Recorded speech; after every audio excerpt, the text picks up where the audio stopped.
everyone, Mel from Stocksbridge Guitar Tech.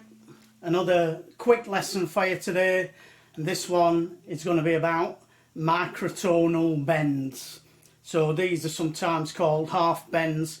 I like to call them microtonal bends because we're not always bending up or down a full half step. So the microtonal bends, very easy to just throw into a solo, just make it a little bit more interesting. So let's go to a close-up and I'll show you basically what was playing that riff at the end of that little ditty I just played in the intro. So what we're doing with these microtonal bends is we're just bending the string. So if we take our bog standard A minor pentatonic,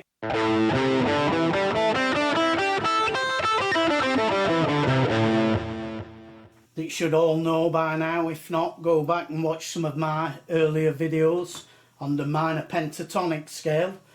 And instead of playing 5 to 8 on the low string and the high E string and the B string, we're just going to play 5 to 7, same as we do on the inner string. So every string we're going to play 5 to 7.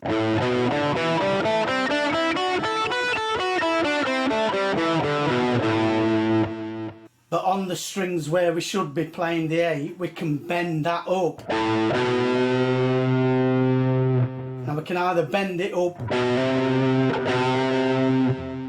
that full half step so that we get the same note,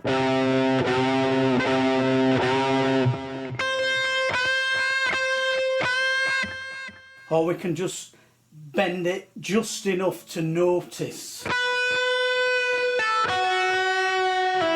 And that's a microtonal bend. And we can also do it underneath, so we can do it here. Instead of playing this 5th fret, we could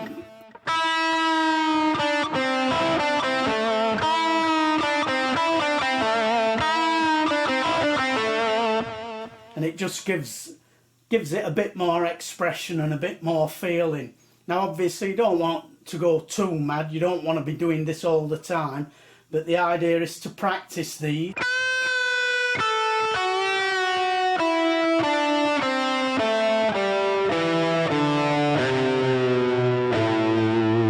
And practice it in the other pentatonic shapes if you know all of the 5 shapes, or you know any of the others. Practice it on here as well.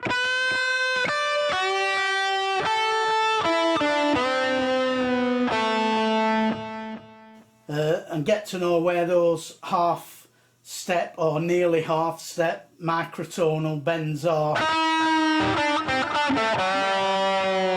And then we can start mixing and matching the pentatonic scale with these microtonal bends.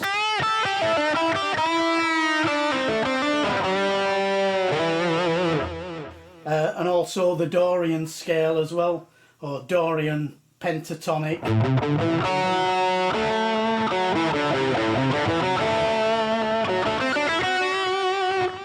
So we can then mix all these scales together in our solo.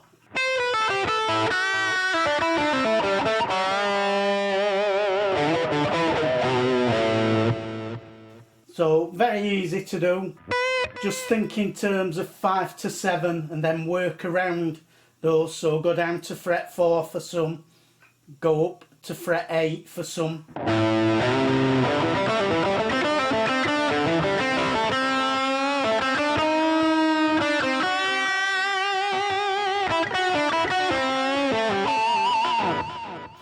So it's a really easy way to get some expression into your lead playing, and it's much easier to think about.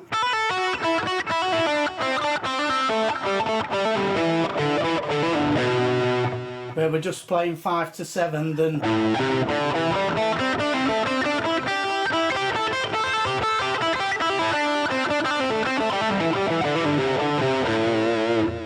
we have to remember where to switch from this 8th fret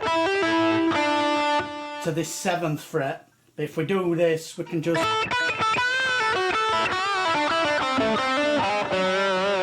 And that's all I was doing in that little solo at the end of that introduction.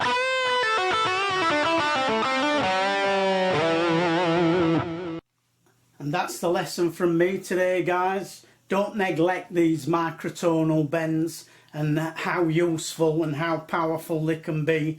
Just stick them into where you'd normally play a pentatonic solo.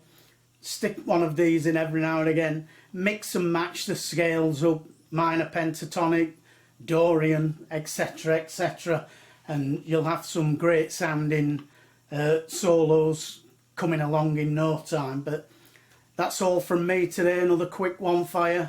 Thanks again for watching. Take care of yourselves. Don't forget to subscribe. Don't forget to click the little bell notification, and I'll see you next time. Bye for now.